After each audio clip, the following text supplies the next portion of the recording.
It has become something we are so proud of, to recognize how many people are just doing what's right to protect other people, to be compassionate for other people, to care about other people, to recognize the depth of this crisis and be there for their fellow New Yorker. That's what everyone should do, anybody, any everyday New Yorker, and especially anyone in a position of authority anywhere in this city, anywhere in this country, should feel in their hearts what New Yorkers have gone through and ask the question, what can I do to help, just like all our heroes do? Well, let me talk today, unfortunately, about someone who did the exact opposite of that, and I was shocked when I heard this.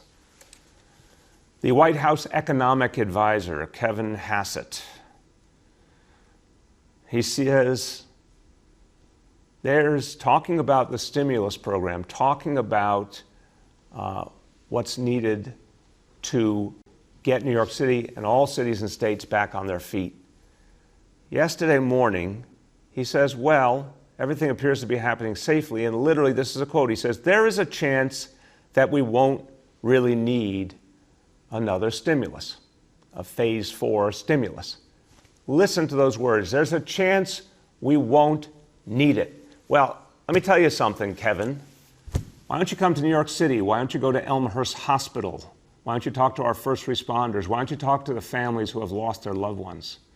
Or go to the ICUs where hundreds of people are still fighting for their lives. In terms of your desire, which is pretty transparent, to save money rather than to protect people, to risk the future of New York City and the state and so many cities and states around the country. It is outrageous that anyone with a position of authority in our federal government could even breathe these words, because it's disrespectful in every way.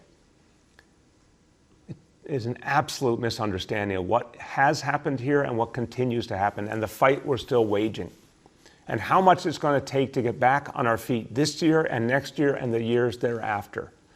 I was disgusted when I heard these comments, because it sounded like the comments not only of a cheapskate, but someone who just didn't care. So I hope President Trump will renounce these comments immediately. I don't know why this guy is his economic advisor if he could say something like that.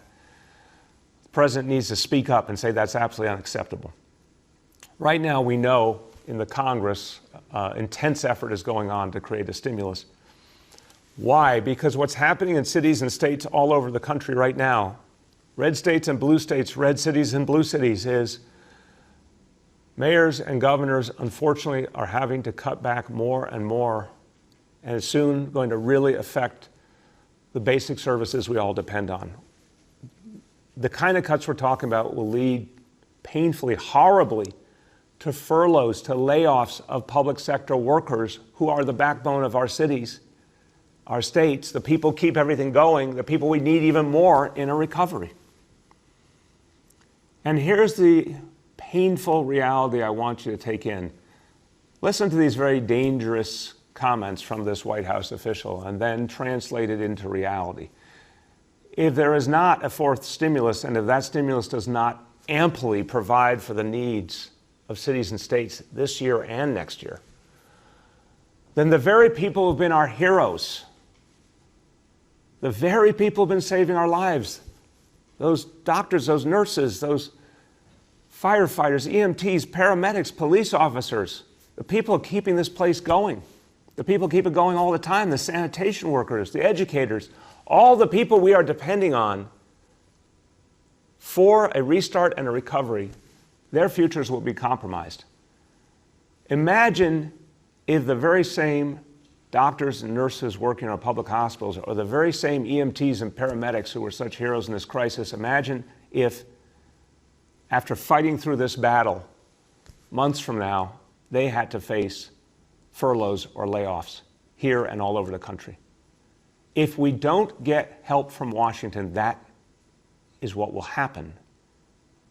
And I'm talking about one place, one city right here already, $7.4 billion in the hole because of a crisis we didn't ask for and we didn't create. Came to us from another place.